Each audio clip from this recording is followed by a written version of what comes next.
अभय वहां से गया, सानिया झट से बोली, अंकिता तुझे किसी काम से बुलाया है यहाँ।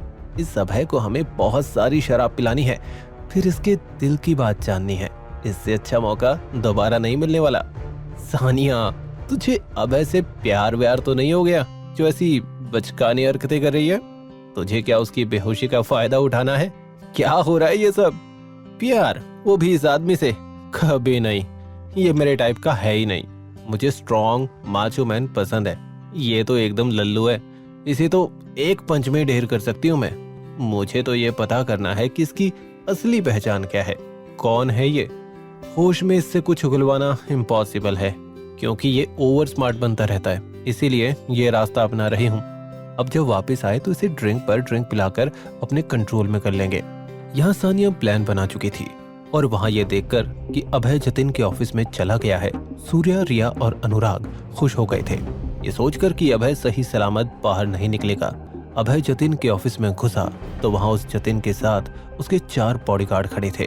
मुझे नहीं लगता कि मैं तुम्हें जानता हूँ, क्यों बुलाया मुझे?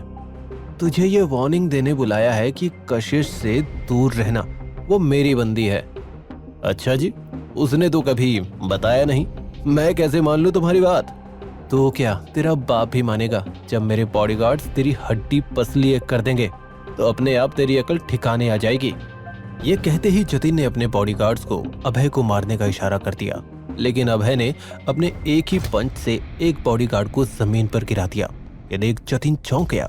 इसके बाद उसकी लड़ाई चलती रही और एक के बाद एक सभी बॉडीगार्ड्स जमीन पर ढेर हो गए। जतिन गुस्से से पागल हो गया और उसने अभय को पंच मारा। अभय ने भी हाथापाई में कोई कसर नहीं छोड़ी और जतिन को अधमरा कर दिया। मैं दुश्मन को जिंदा छोड़ने पर यकीन नहीं रखता, लेकिन तुझे और तेरे एक बॉडीगार्ड को जिंदा छोड़ रहा हूँ ताकि तुझ में मेरा डर बना रहे, और तेरे बॉडीगार्ड को, क्योंकि कोई तो तुझे भी हॉस्पिटल पहुंचाने के लिए चाहिए ना। रिया, सूर्या और अनुराग अभय को कमरे से सही सलामत निकलता देखकर भौचक्के के रह गए। तभी अनुराग बोला, ये तो ऐसे बाहर आ रहा है जैसे अंदर कुछ हुआ ही ना हो। जतिन ने कुछ किया क्यों नहीं? तीनों पूरी बात जानने के लिए ऑफिस के अंदर भागे और अंदर का नजारा देखकर उनकी आंखें फटी की फटी रह गई। जतिन, ये सब क्या हुआ? क्या अभय ने किया ये सब? खुद को बहुत बड़ा फाइटर समझता है ये अभय। वहां अभय अंकिता और सानिया के पास पहुंचा तो उसने देखा कि उनकी टेबल पर तरह तरह की शराब रखी थी, महंगी से महंगी। क्या बात है, इतनी शराब? तुम दोनों में से किसकी जिंदगी में इतना गम है? फॉर योर काइंड इन्फॉर्मेशन, खुशी में भी पी जाती है। अभय को पिलाने के चक्कर में सानिया ने खुद बहुत पी लिया और नशे में वो बोल गई जो नहीं बोलना चाहिए था। अरे जल्दी जल्दी पियो यार, और बताओ फिर तुम्हारी सच्चाई। कौन हो, कहाँ से आए हो, क्या करना चाहते हो? इतनी प्लानिंग की है तुमसे आज सच उगलवाने की, यार कुछ तो बताओ। सानिया की बात सुनकर अभय उसे चौंक कर देखने लगा और अंकिता की सिट्टी पिट्टी गुम हो गई।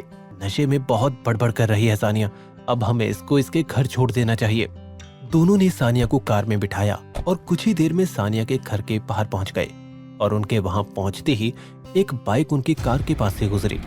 एक जोरदार आवाज हुई। बाइक वाले ने कार का विंडो ग्लास तोड़ दिया था। बाइक आगे से मुड़कर फिर से आई। अंकिता ने सानिया को नीचे की तरफ धक्का दिया और एक बियर बॉटल विंडो के बाहर फेंकी जो सीधा बाइकर को लगी। अभय उसका निशाना देखकर चौंक गया, लेकिन तभी कार से उतरा और बिना कुछ कहे वहां से निकलकर भागा और अंकिता उसे देखती रह गई। कौन है जिसने किया है सानिया की कार पर हमला? क्यों भागा अभय वहां से? अब कौन बचाएगा सानिया को? ये जानने के लिए देखिए बंदा ये बैड ऐस है का अगला एपिसोड सिर्फ पॉकेट एफएम के यूट्यूब चैनल पर। और बंदा ये बैड ऐस के सारे एपिसोड्स को सुनने के लिए डिस्क्रिप्शन में दिए गए लिंक से डाउनलोड कीजिए पॉकेट एफएम ऐप।